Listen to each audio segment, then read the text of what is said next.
Hello, everyone, and welcome back to another Hard Count podcast. And today I'm going to be giving you guys my mock draft 2.0. It's officially the off season, and you know what that means. The draft is just around the corner. I'm going to be giving you guys my picks, and I'm going to be explaining them. I hope you are as excited as I am for this video. And so, yeah, without further ado, let's get right into the video with the first overall pick.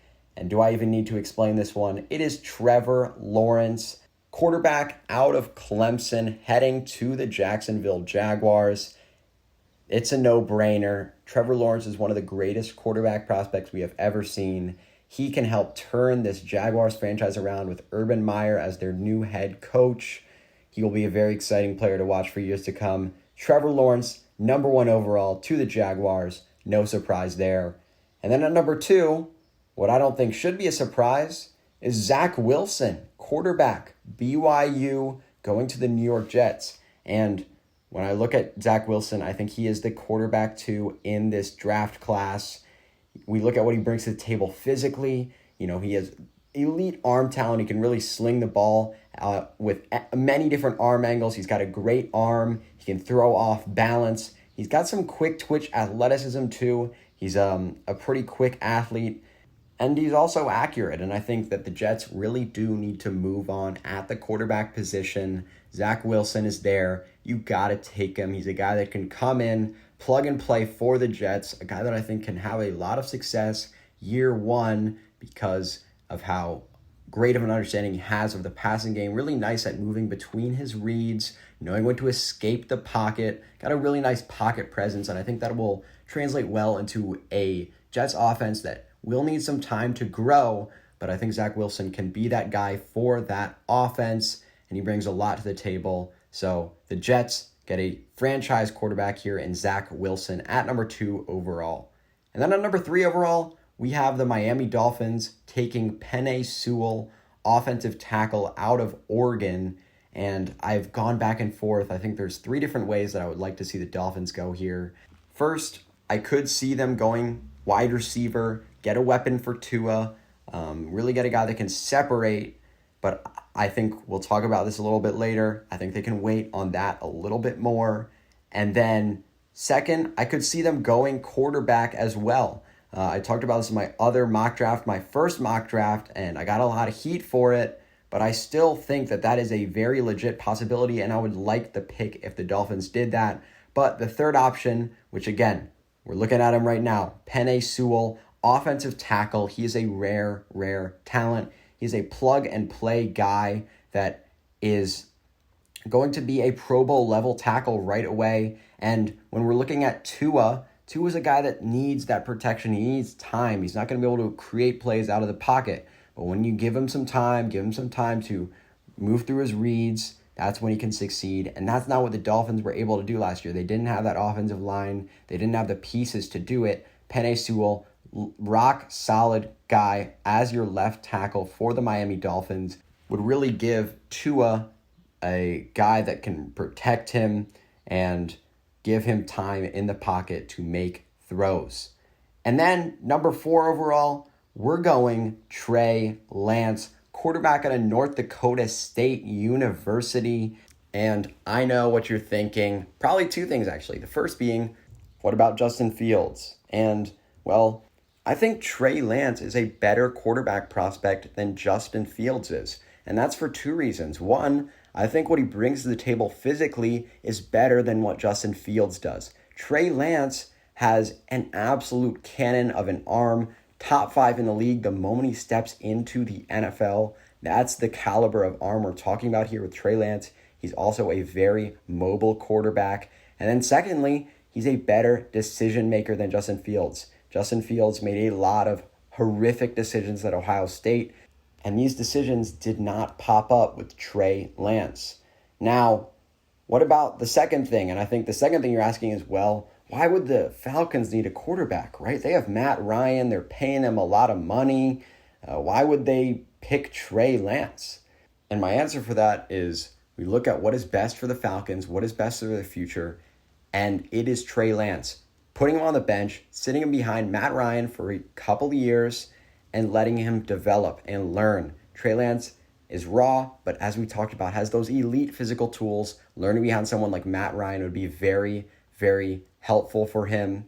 And in Atlanta, I really like the fit too. You get Arthur Smith as the new head coach. We look at the offensive scheme he ran with the Titans. A lot of play action, using the quarterback's mobility, good first read passes. I think that Trey Lance would fit beautifully into that type of offensive system. So you get him behind Matt Ryan. You get him in this offensive system, which I think he will be comfortable in. I really like this pick here for the Falcons. Get themselves their quarterback of the future in Trey Lance. Get themselves maybe their own Patrick Mahomes. And then number 5 overall, we have the Cincinnati Bengals taking RASHAWN SLATER, offensive tackle out of Northwestern. And I know there's a lot of ways they could have gone with this pick. I think receiver is one that comes up quite often. Maybe Kyle Pitts at tight end is one that comes up. But I think just protecting Joe Burrow, that is so critical at this point in his career. And it's critical for every team in the NFL. We look at the Super Bowl. That's what good pass protection can do for your team, or what it can do to hurt your team if you have bad pass blocking. And right now, the Bengals do not have good pass blockers, nor good run back blockers. RASHAWN SLATER is a guy that will be a day one, very quality starter in this league. He will be their franchise left tackle, and I have a lot of confidence in it, because what we saw at Northwestern was a fantastic technique, and really the Bengals can move him anywhere. I think they can definitely feel confident in playing him at tackle. SLATER is that good, despite his size. So I really like SLATER here to the Bengals. Number one priority for them, protect Joe Burrow. All else should come after that. And RASHAWN SLATER is a guy that will do just that. Then number 6, overall, we have the Philadelphia Eagles selecting Ja'Marr Chase, wide receiver out of LSU. He is my wide receiver 1 in this class, hands down. He's the best pass catcher in this class.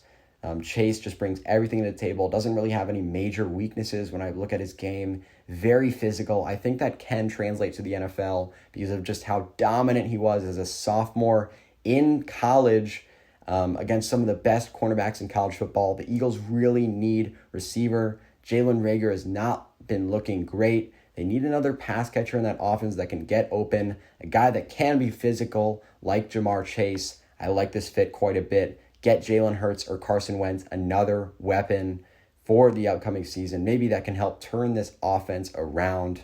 So Eagles go Ja'Marr Chase here at number 6 overall. And then number 7 overall, we have the Detroit Lions taking Micah Parsons out of Penn State, linebacker. And I know some Lions fans out there might be wanting me to take a quarterback here. What about Justin Fields? He's on the board. But realistically, I do not think that that is what is best for this Lions team. Now, could they jump at it? Sure, they could. But this is what I would do. And I'm taking a piece that will build up this defense because, let's be real, a quarterback isn't going to turn things around right away. And likely, this team's going to be very bad this next season. They are likely going to get one of the top picks in the draft. They can pick maybe number 1 overall, number 2 overall, and get a quarterback player that they might like even more than Justin Fields. So Micah Parsons, super solid linebacker. That's a much needed position for the Lions right now. A special talent out of Penn State. Really rare ability to get after the quarterback. Great off-ball linebacker. I like Micah Parsons quite a bit. There are some character concerns. I don't know how much that's going to impact his draft stock, but I think the Lions would be very, very happy, and Lions fans should be happy as well, to get a player as special as Micah Parsons here at number 7 overall. They will be bad next year. They can grab a quarterback at number 1, number 2 overall, and that's how you build your team. So I like the Lions here. Take Micah Parsons, build up that defense. So Detroit, they take Micah Parsons at number 7 overall. At number 8 overall, we have the Carolina Panthers taking, you guessed it, Justin Fields out of Ohio State. Justin Fields is, in many people's minds, the second best quarterback in the draft. I don't quite see that. There are a lot of bugs in his game. He sticks on his first read painfully long sometimes, makes some very erratic throws, but he does have a lot of nice pieces of his game. We look at his accuracy and his mobility and his athleticism. He has a pretty solid arm too, so I like Fields, but I don't like him as much as the three guys above him. But I still think that the Panthers would be very lucky to get him here at 8. And we get Joe Brady. We got some nice pieces on offense with DJ Moore, Curtis Samuel, Robbie Anderson, Christian McCaffrey. But they're limited right now because of Teddy Bridgewater. He is the limiting factor in that offense, and I think that's really what's preventing them from being a team that can be very scary in the NFC right now. Bridgewater, he's fine. He's below average. But the Panthers, if they're going to compete, they need better than below average. And Justin Fields can be just that. In this offense, a pretty accurate quarterback and a guy that brings a lot of physical skills to the table. I think that this would be a really nice place for Fields to go, develop, work out some of his bugs.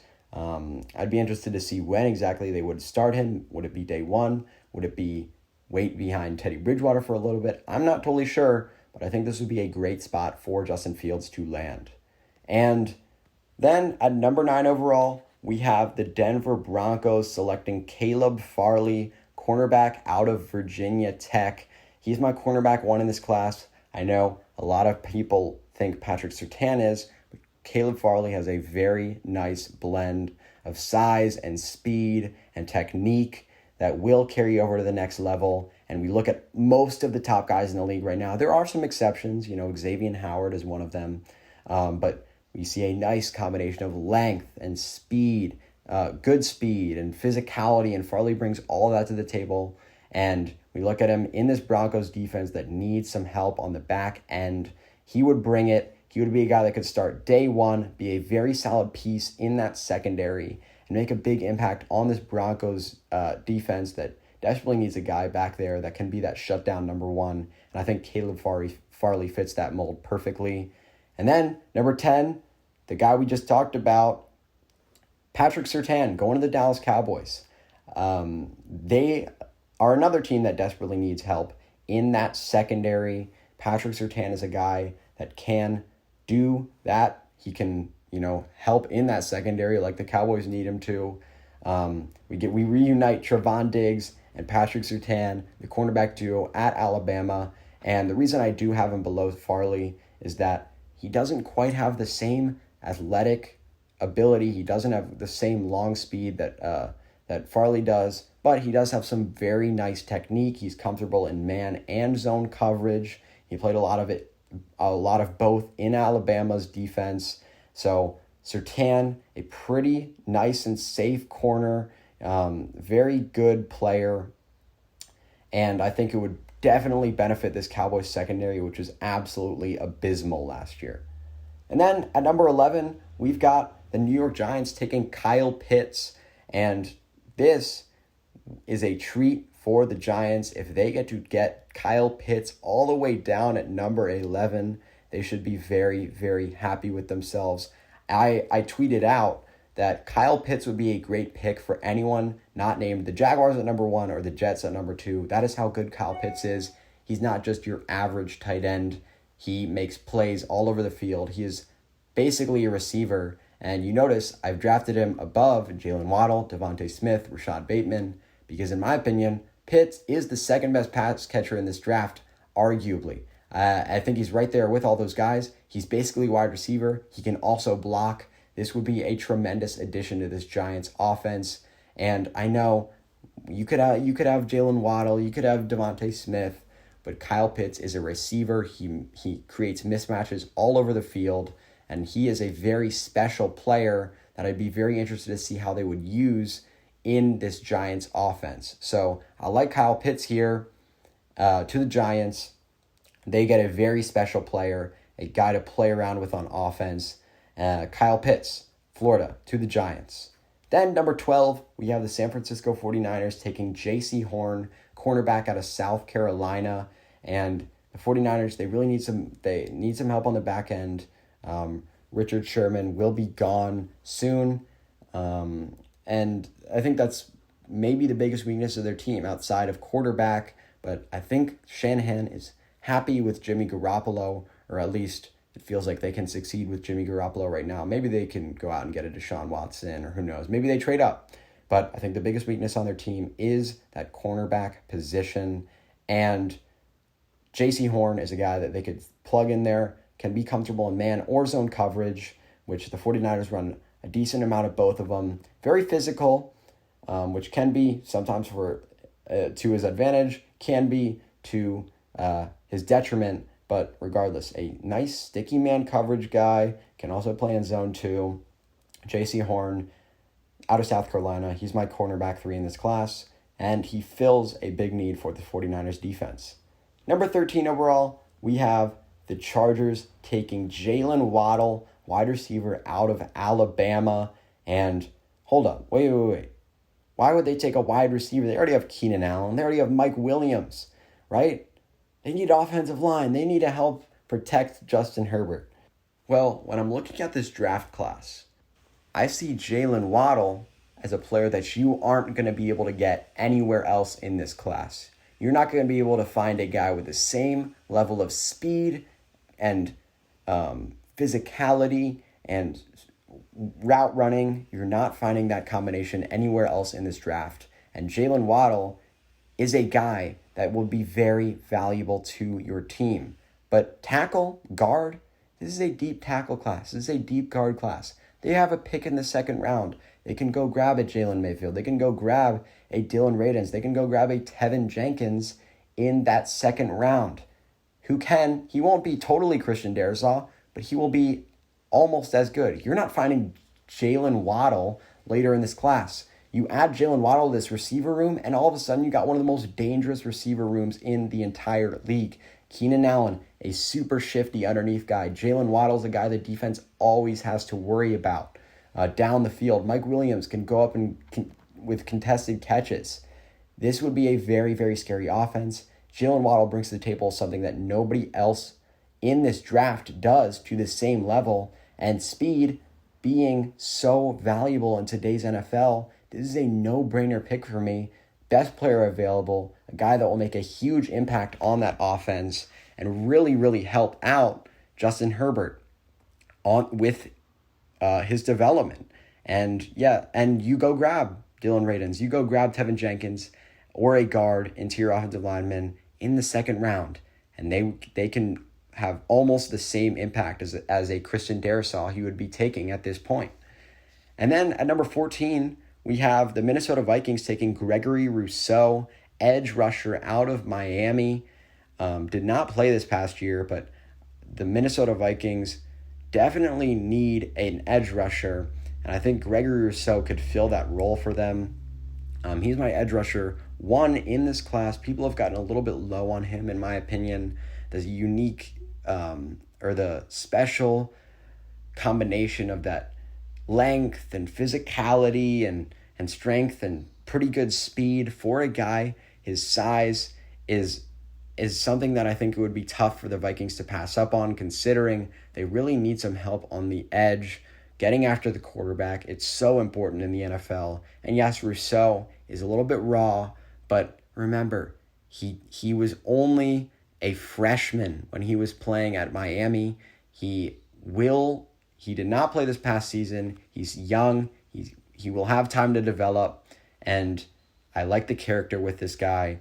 I think he would fit nicely in this Minnesota defense as well. So I like Rousseau here as my edge rusher 1, going as the first edge rusher off the board to the Minnesota Vikings, who really do need an edge rusher, a guy that can get after the quarterback. Gregory Rousseau does that for them. Then at number 15, we have the New England Patriots taking DeVonta Smith, wide receiver out of Alabama. And I know, DeVonta Smith dropping to 15? What? That can't happen. This guy just had 1,000,000 yards, right? He just won the Heisman. I know all of this, but I have him as my wide receiver 3. In this class, I have Jaylen Waddle and Jamar Chase above above DeVonta Smith because I have some concerns about his size and the way he wins while having a bit of a lack of speed to go with it. And DeVonta Smith but don't get me wrong, DeVonta Smith is a great player. He was so dominant at Alabama for a reason. He does a lot of things very well. The Patriots really need a wide receiver. They need help on the outside. DeVonta Smith could provide that. The Patriots should be very, very happy to get a guy like DeVonta Smith here at number 15. Is a pro-ready guy, will step in day one, be able to separate, be able to do a lot of things well, be a great run after the catch guy that I think Josh McDaniels could use very well in this New England offense. So DeVonta Smith here really strengthened that receiving room that has been so weak for such a long time. This would be a great pick for the New England Patriots. Then at number 16, we have the Cardinals taking Joseph Ossai, edge rusher out of Texas. Joseph Ossai is actually my edge rusher too, which to some people might be a surprise, but I just really like his ability to fly around the field with his speed and get after players, and his ability to in pass coverage as well, better than most of the other edge rushers in this draft class. He does all of that very well. He's developing as a pass rusher, and I really like his speed off the edge. Joseph Ossai in this Cardinals defense I really like too, because we look at what Haason Reddick has done for this team. Now they could franchise tag him, they could keep him, which in that case I would not be as much of a fan of this pick because they don't need someone in that role. But if they lose Haason Reddick, which I think they will, Joseph Ossai is a guy that can play that role, that 3-4 outside linebacker, pass rusher type of role. Joseph Ossai would fit that mold for this Cardinals defense, and with his speed, ability to get around the field super quickly, that would be a very, very nice thing, an addition to this Cardinals defense as a Haason Reddick replacement, a guy with a nice ceiling as well. And Joseph Ossai, edge rusher out of Texas. And then at number 17, we have another edge rusher going off the board. The Las Vegas Raiders select KWITY Paye out of Michigan. He's my edge rusher 3. I still like KWITY Paye. A lot of people think that he is the best in the class, so 3 might seem a little bit low, but he's still a very solid player, and the Raiders are one of the teams that needs edge rusher the most. They desperately need some help getting to the quarterback. KWITY Paye can do that. He wins with strength. He is a very good athlete, and there's a few things he could polish up, but just a great talent for the Raiders here to pick up a guy that will be able to get after the quarterback. Year one, you can plug him in there. He'll get after the quarterback and really add a much-needed pass rush to this team that needs pass rush desperately. Then at number 18, the Miami Dolphins select Rashod Bateman, wide receiver out of Minnesota. He's my wide receiver 4 in this class, and we were talking about it earlier. If the Dolphins are going to plan on building around Tua Tagovailoa, they need to put pieces around him. I've seen linebacker floating around at this 18th spot. I've seen, all sorts of things floating around at this 18th spot. But I think, as I said, you need to put pieces around Tua Tagovailoa. Last year, the Dolphins couldn't do that. They didn't have a guy that could really separate. Tua was under pressure quite a bit. But you grab Penny Sewell earlier in the draft. Now you've got Rashod Bateman, who's a guy that really separates underneath, creates separation, will get open for Tua. I think that would allow Tua to be much more comfortable, return to more maybe who we thought he was going to be coming into the NFL, and really continue to develop behind Penny Sewell and this much improved offensive line. Rashod Bateman, a guy that can really separate underneath, a guy that can be that wide receiver 1 in that offense, along with Devontae Parker. All of a sudden, you got a nice group of pieces around Tua that can help build this offense up, continue with that great defense that Brian Flores always puts out there year in, year out, and really build a team that can compete. So again, I think the Dolphins, if they're sticking with Tua, they got to put pieces around him. Penny Sewell at 3 and Rashad Bateman at 18 would be the picks for the Dolphins. And then at number 19, we have the Washington football team taking Virginia Tech's offensive tackle, Christian Darrisaw.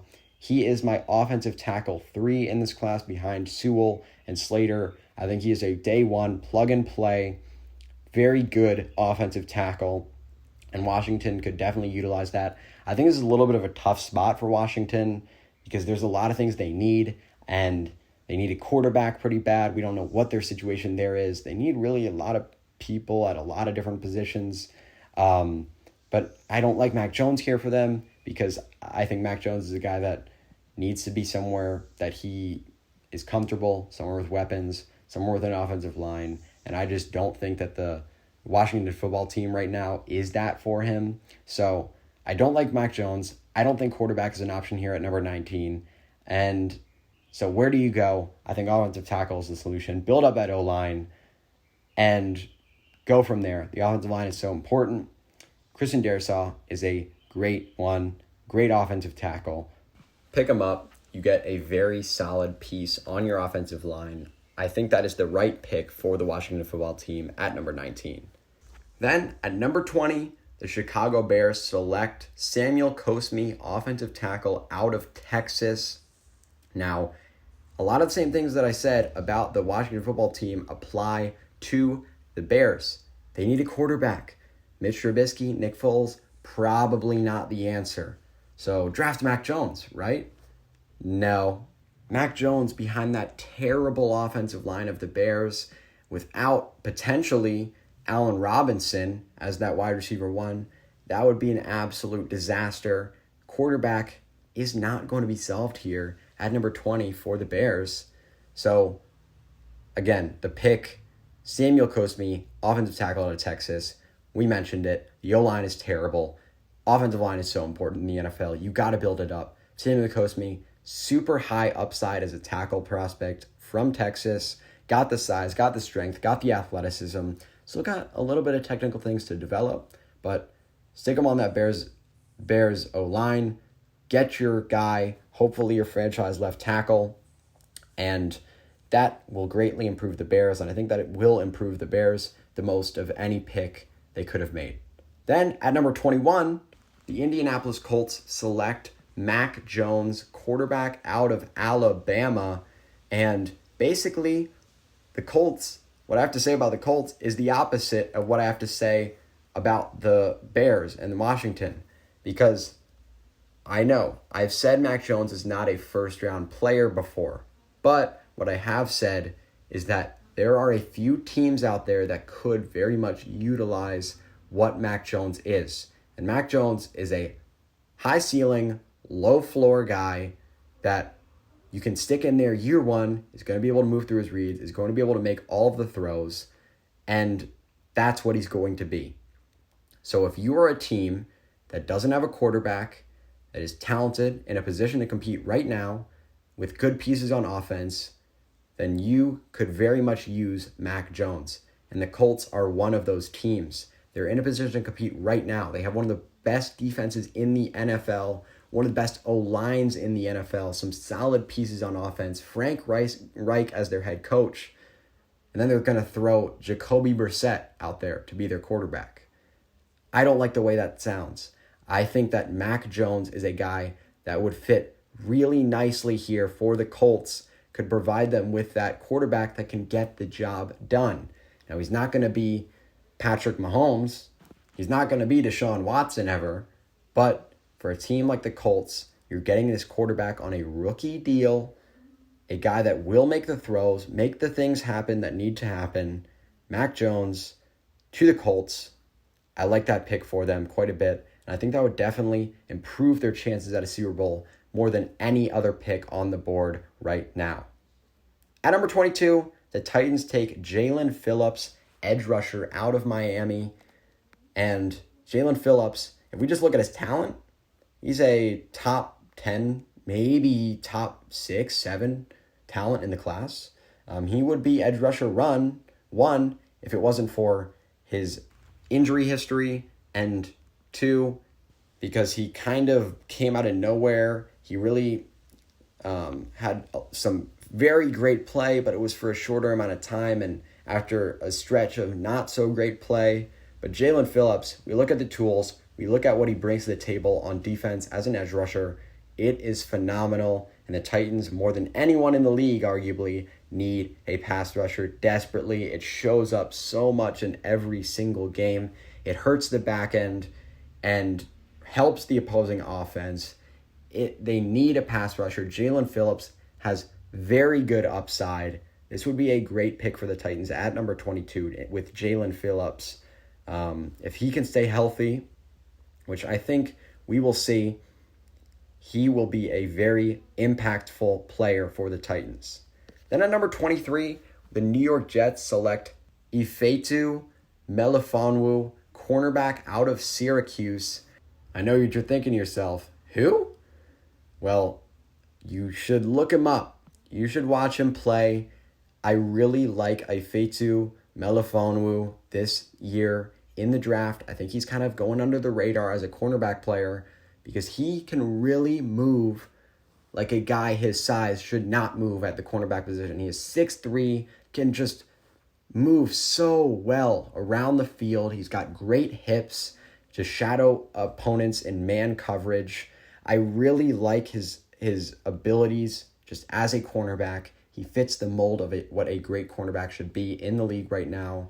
And he just really brings a lot to the table as a cornerback. The Jets need one, and Ifeatu would be a great pick for them at number 23. Then at number 24, we have the Pittsburgh Steelers going Dylan Radins, offensive tackle out of North Dakota State. In my opinion, he is the best of these kind of second-tier offensive tackle guys. He showed up really nicely at the Senior Bowl, had a great performance there, and has been very solid from North Dakota State. He brings a lot to the table physically, and I think he's pretty technically sound as well. I think he is the best of this kind of second-tier offensive tackle guys, and the Steelers really need an offensive tackle with Villanueva retiring. This is huge for them on that offensive line. Desperate need for the Steelers, and Radins brings that to the table.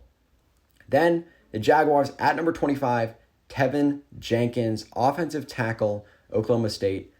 We need to help out Trevor Lawrence, and whether it be receiver or in some other way, get him an offensive tackle is what I think is best for them. Get him a guy that can protect him, because Lawrence, he is fantastic, but he's the best when he's kept clean, as are most quarterbacks. And Tevin Jenkins can do that. He will be an impact player in the run game, be an impact player in pass blocking. The Jaguars pick him up and get a guy that can be their franchise left tackle, protect Trevor Lawrence. That would be a nice pickup for the Jaguars. Then at number 26 overall, we have the Cleveland Browns taking Jeremiah Owusu Koramoah, linebacker out of Notre Dame. And I really like this pick for the Browns. I think we look at athletic linebackers are a thing that is very good to have in the NFL. We look at Devin White. I think Jeremiah Owusu-Koramoah could have that type of impact on an NFL defense. The Browns desperately need some guys in that back end, in that linebacker room, and Owusu-Koramoah would be a treat for them. I think he's a very good player at Notre Dame. Pass coverage, elite pass coverage guy, can really cover anyone. He can shadow anyone. And so I like him a lot. I think he would fit what the Browns need, and that is a linebacker. And Jeremiah Owusu-Koramoah is a guy that fits the modern-day mold of what a linebacker should and can be. Then, at number 27, the Baltimore Ravens select Terrace Marshall Jr., wide receiver out of LSU. Terrace Marshall is my wide receiver 5. He does a lot of things really, really nicely. And I think we look at what is the biggest need for the Ravens. In my opinion, it is wide receiver. They need some guys who can step up in the playoffs, in those bigger games, and be that guy for Lamar Jackson. And Hollywood has been fine. He's fine. But they need another guy, a guy that can win in single coverage, win 50-50 balls. Terrace Marshall provides that. He's a do-it-all type of guy, and the Ravens could really, really utilize him. I think he would give a bonus to this Ravens passing attack, a boost to this Ravens passing attack that really desperately needs a boost. So Terrace Marshall to the Ravens would be a great piece for Lamar Jackson and the continued development of his game, and the Ravens' continued development of their passing game, which needs developing. Then at number 28, the New Orleans Saints select ZAVEN Collins, linebacker out of Tulsa. And I think the Saints, I'm very intrigued by what they are going to do. I think they could go a lot of ways here. I could see receiver. I think that would be an interesting pick, and I think that's something that is definitely up in the air. I think the ZAVEN Collins pick, though, it makes sense. One of the best players on the board at this point. Just a guy that can do it all as a linebacker, can play in pass coverage, can stop the run, and is a very good athletic player. Saints could utilize him in all sorts of ways. I think he would fit with this Saints defense as well. Kind of the best player available here. But I could see them going a lot of ways, but I think linebacker, ZAVEN Collins, that would be the best pick for them. At number 29, the Green Bay Packers select Kadarius Toney, wide receiver out of Florida. And Toney, my wide receiver 6, he is a very shifty player, a guy that can stretch the field with his speed. He's not the most fast guy in the world, but he can stretch the field. That is valuable in this Packers offense. It is clear that they needed a wide receiver 2 in that playoff game. And we look at around the league, having a strong wide receiver 2 is so valuable. And the Packers right now don't really have it. Kadarius Toney would give them that. It would give them that extra guy in the offense that is shifty, can get open on his own on all areas of the field. And I think this would really benefit their offense quite a bit. So Kadarius Toney, give Aaron Rodgers another weapon, and really help add to this already explosive Green Bay offense. Then at number 30, the Buffalo Bills select Azeez Ojulari, edge out of Georgia. And Azeez Ojulari, he had a great season this past year. I really liked what I saw from him. Had a really nice season getting after the quarterback, could also help in the run game. He's a pretty well-rounded player.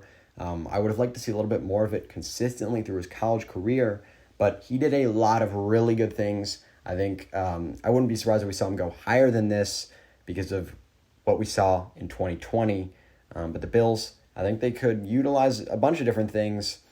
But the edge position is definitely one of those top priorities, I feel like, for them this season. Stopping the run, getting after the quarterback, so important for the Bills defense to continue to develop. Azeez Ojulari is a guy that can do both and a guy that would add a lot to this Bills defense. Then, 31, Kansas City Chiefs, Elijah Vera Tucker. I think that this is a natural, makes sense pick. The Kansas City Chiefs, it was clear they needed a line.